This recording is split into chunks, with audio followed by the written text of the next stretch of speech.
Hello friends, welcome to my second lecture on solution of second order homogeneous linear differential equation with constant coefficients. We are discussing the solution of second order homogeneous linear differential equation with constant coefficient, that is given by y double dash plus a y dash plus b equal to 0, by equal to 0. The characteristic equation here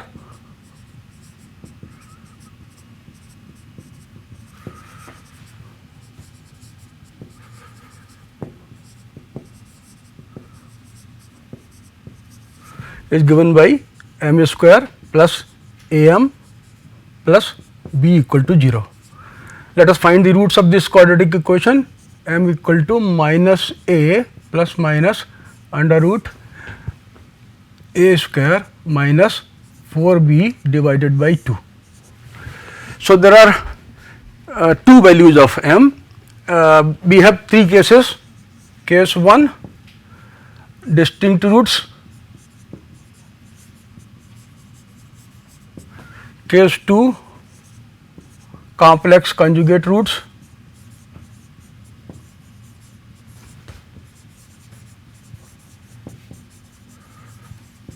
And then case 3, double root. So, the case 1, when the two roots of the characteristic equation are distinct, we have already covered in previous lecture, and the case 2 where the two roots are complex conjugate, that also we have covered in the previous lecture. So, in this lecture we begin with the case 3. Let us say that the root of the quadratic characteristic equation has double root, that is in the case 3 the discriminant a square minus 4b equal to 0. In this case the discriminant a square minus 4b equal to 0. So, we have m equal to minus a by 2, which is a double root. Now, this double root at first gives us one solution of the second order linear differential equation. One, we can say the one solution is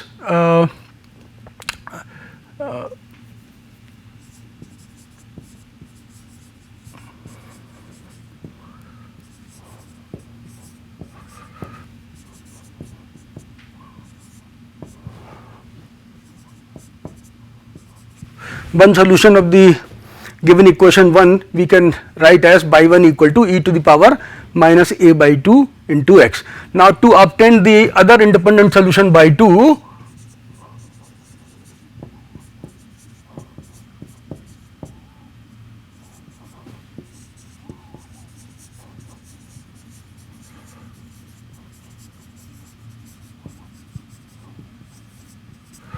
we apply the method of variation of parameters.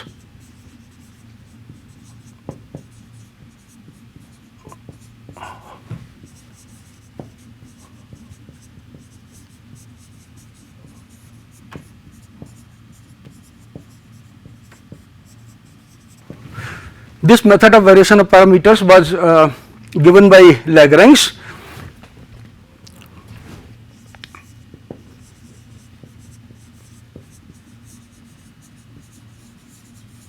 Was given by Lagrange for first order linear differential equation with first order linear differential equation. So, in this method what we do is, let us assume the other solution by 2x to be equal to ux into y1x. We shall find out ux, so that by 2 is the other independent solution of the given differential equation. So, let us assume that by 2x is equal to ux into by 1x is a solution of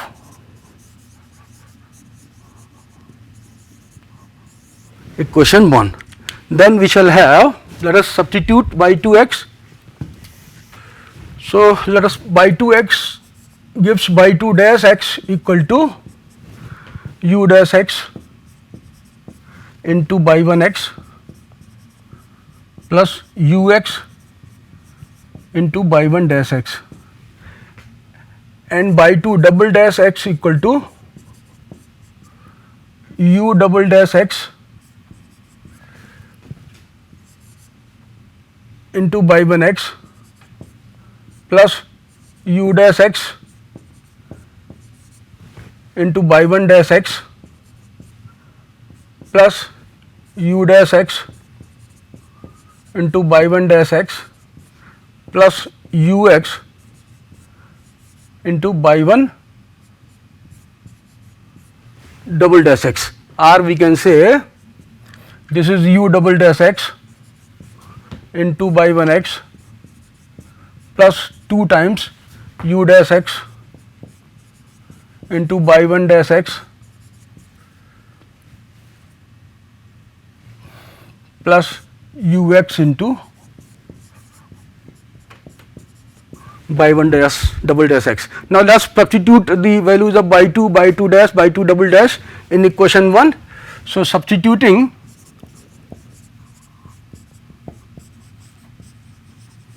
by 2 and its derivatives,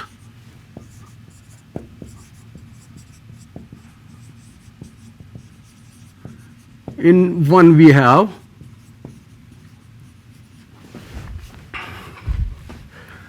u double dash x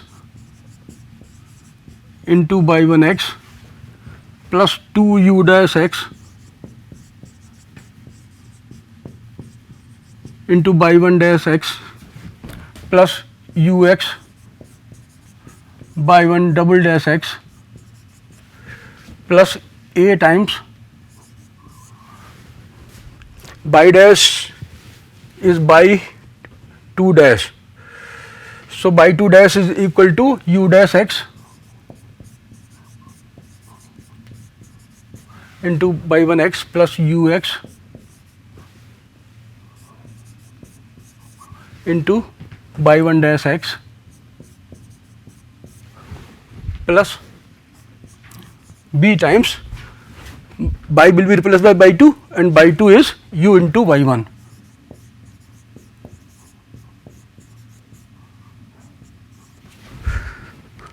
Now let us collect the coefficients of the derivatives of u. So we may write this equation as u double dash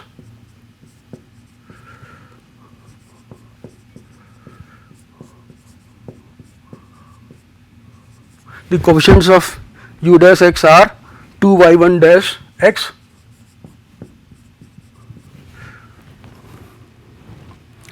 plus a times by 1 x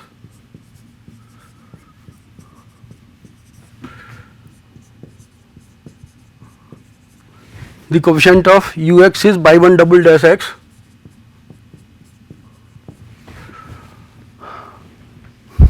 plus a by 1 dash x plus b by 1 x equal to 0. Now since by 1 is a solution of equation 1,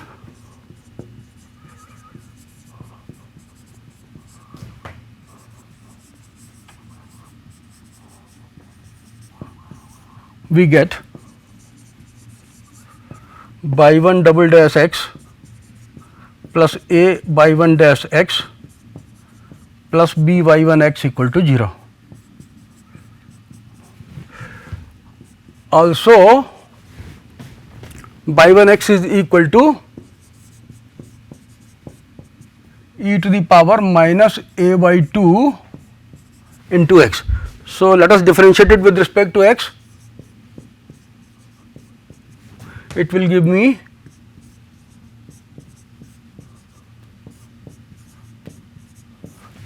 which is equal to minus a by 2 by 1, or we can say 2 by 1 dash x plus a by 1 x equal to 0. So substituting these values, here, it reduces, we get u double dash x into by 1 x equal to 0. The coefficient of u dash x is 0 from here, the coefficient of u x is 0 from here. So, u double dash x into by 1 x is equal to 0. Since by 1 x is e to the power minus a by 2 into x, which is not equal to 0 for any x belonging to R, we have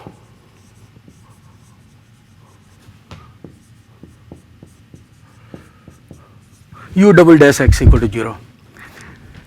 So, when we integrate this twice, we get, which implies u x equal to x. Thus, the other solution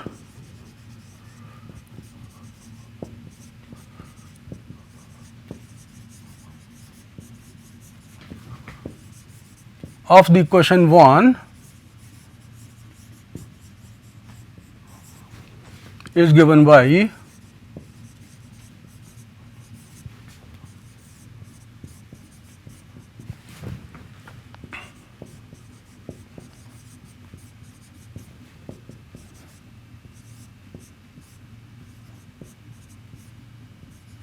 x into e to the power minus a by 2 into x.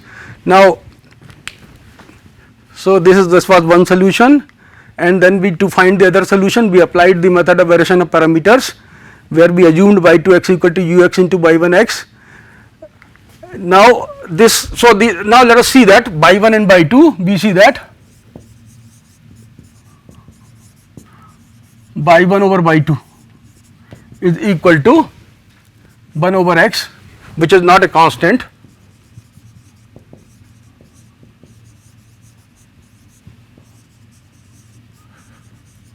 So, the by 1 and by 2 are independent of to each other.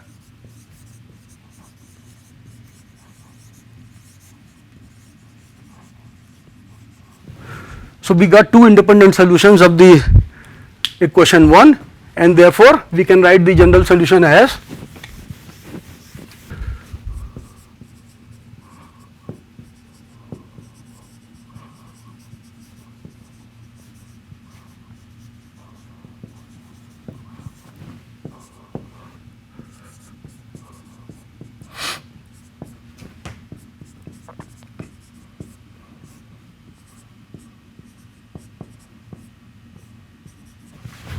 by x equal to c1 plus c2 x into e to the power minus a by 2 into x, where c1 and c2 are arbitrary constants.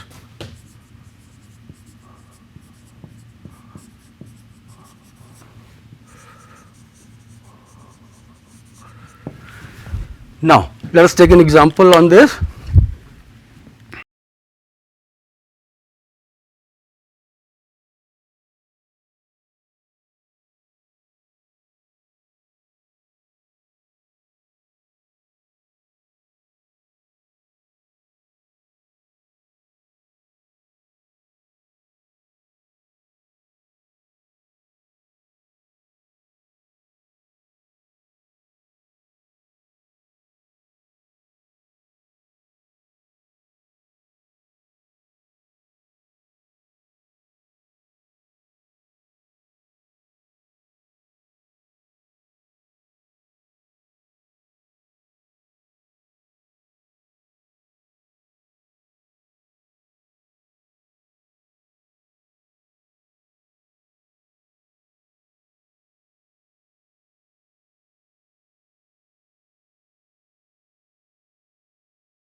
force due to gravity which will act downward will be mg. So let us take F1 equal to mg. Now due to the mass m, that is due to the weight mg, there will be extension in the spring.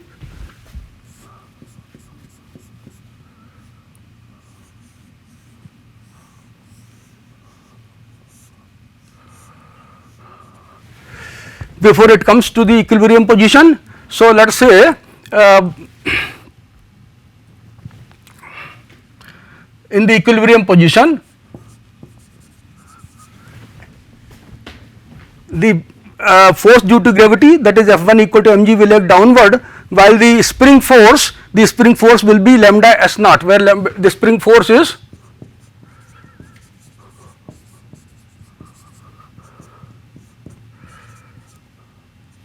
where lambda is spring modulus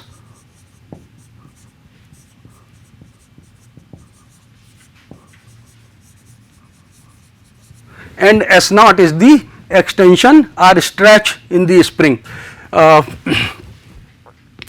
So let us say this is S naught. This spring force will act in the direction opposite to mg. So in the equilibrium position, mg and lambda S naught will balance each other, and we shall have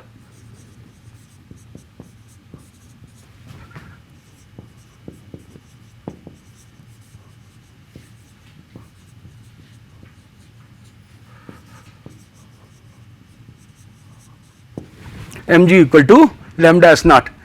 Here we are using the Hooke's law, which says that the restoring force of the spring, or we can also call it as the spring force, is proportional to the stretch or extension of the spring. So here there is a stretch or extension S naught in the spring. So the spring force or restoring force is proportional to S naught, and therefore we write it as equal to lambda S naught, where lambda is constant of proportionality, we call it as spring modulus.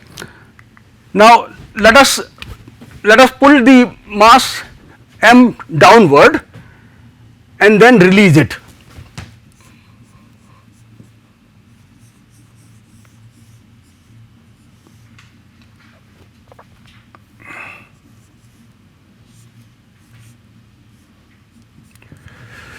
So the mass m is pulled down and then released, okay, then there will be a vertical motion in the spring. The forces that will be acting, let us say at some time t during the motion of the spring, by be the displacement from the equilibrium position at time t. So then the forces that will be acting on the mass m will be the force due to gravity mg downwards, F1 equal to mg, F2 equal to the spring force, which will be lambda times s plus s naught plus y, because s naught plus y is the total extension in the spring. So this lambda s naught plus y will act in the direction opposite to mg. The resultant force therefore is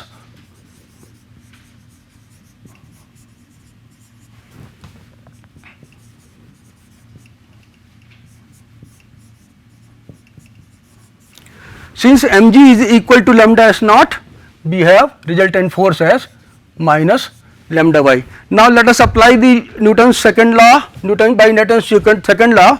Resultant force is equal to m times d square by over dt square. So we have the equation of motion as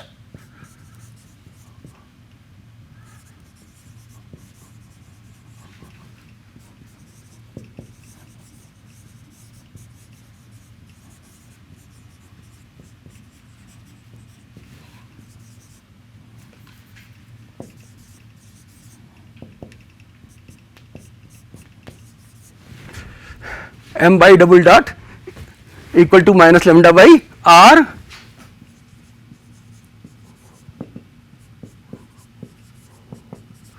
where by double dot means d square by over dt square. Now we can also write it as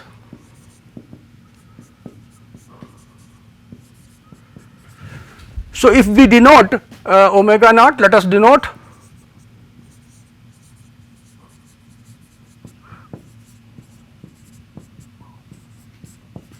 by omega naught square lambda by m, then we have the auxiliary equation is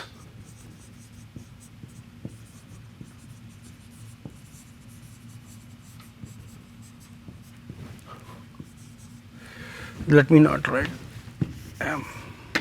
Okay. So, alpha square plus omega naught square equal to 0. And now since this equation has two complex roots, so we have the general solution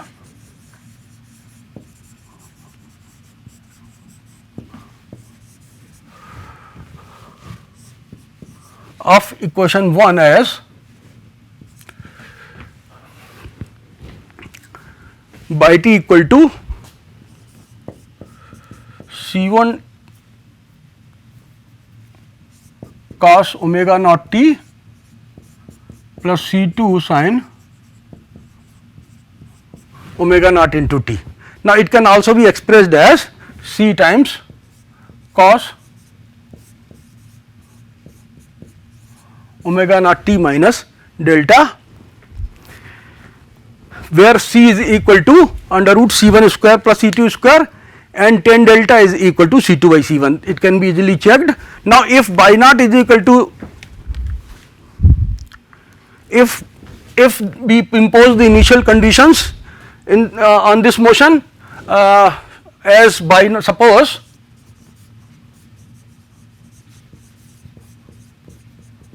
by 0 is equal to by naught, that means when we release the mass m at that time t equal to 0, the displacement of the mass m from the equilibrium position is by naught, and the velocity at that instant is given by 1.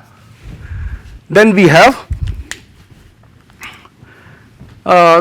then we can see from here, then put t equal to 0 in this, we get by 0 equal to by naught is equal to C cos delta, and from by t equal to C cos omega naught t minus delta, if you use by dash 0 equal to by 1, you get by 1 equal to C omega naught sin delta. So, from these two equations, by naught equal to C cos delta and by 1 equal to C omega naught sin delta, we can find the value of C square is equal to by naught square plus by 1 square over omega naught square, and delta equal to tan inverse by 1 over by naught omega naught. So, the two constants C and delta can be found from the initial conditions by 0 equal to by naught and by dash 0 equal to by 1. Or we can also put C as 1 over omega naught under root by 1 square plus omega naught square by naught square and tan delta equal to this. Now, we can see here that since by t is equal to C cos omega naught t minus delta, the motion is a harmonic oscillation. Now, let us go to damped oscillation. So, in the case of damped oscillation, suppose the mass is connected to a dash pot.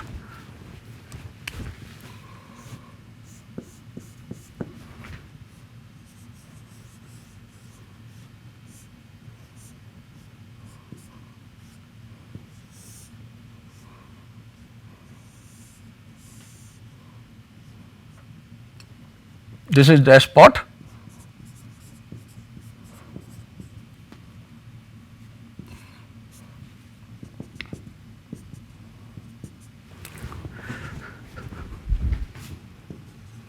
So, suppose the mass is connected to a dash pot, then we have to consider the viscous force due to the viscosity of the liquid in the dash pot. Now, the damping force due to the viscous liquid acts in the direction opposite to the instantaneous motion and is proportional to the viscosity. So, the damping force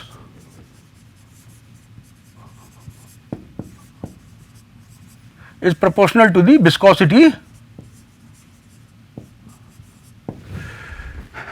when the when it is small, when so we have the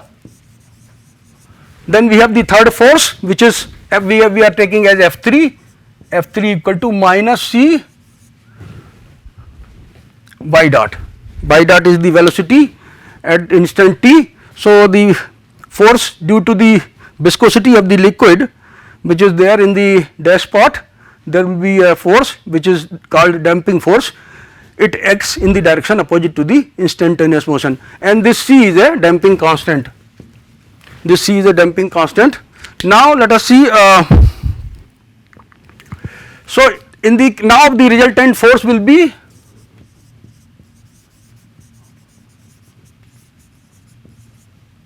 F1 plus F2 plus F3, which is equal to F1 plus F2 we have seen is minus lambda y. So minus lambda y plus minus C y naught dot. Thus we get the equation of motion as m by double dot plus C by dot plus lambda y equal to 0. The auxiliary equation will be given by alpha square plus C by m into alpha plus lambda by m equal to 0.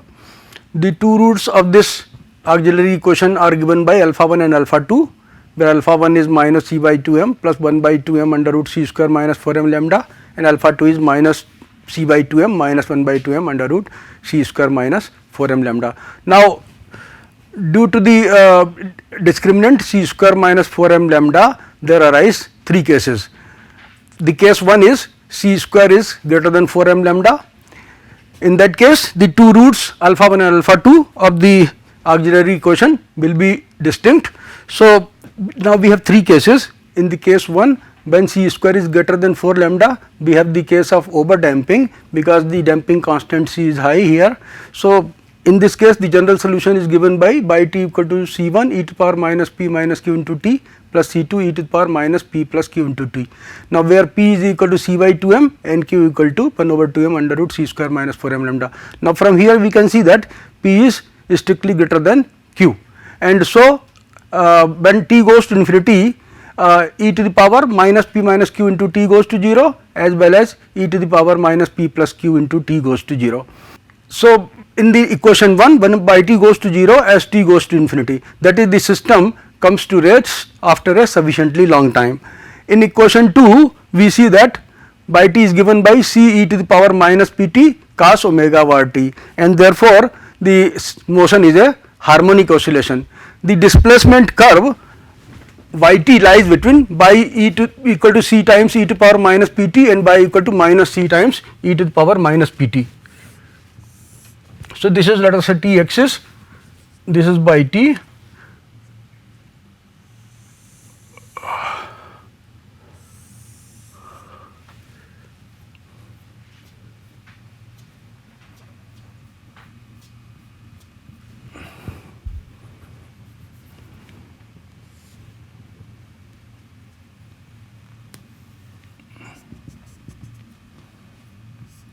These are these are the curves by t equal to c e to the power minus pt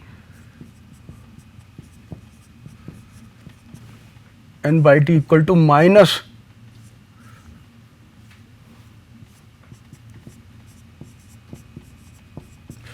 the displacement curve lies between these two curves and touches these curves when omega var t minus delta is an integer multiple of pi. Moreover, the frequency here is frequency of oscillation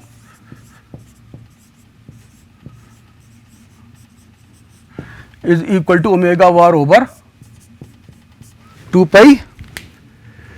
So when omega var is more, frequency is more, and when, let us see, when omega var will be more, omega var will be more when c is smaller, when c is smaller here, and it will be greatest when c tends to 0. So when c tends to 0,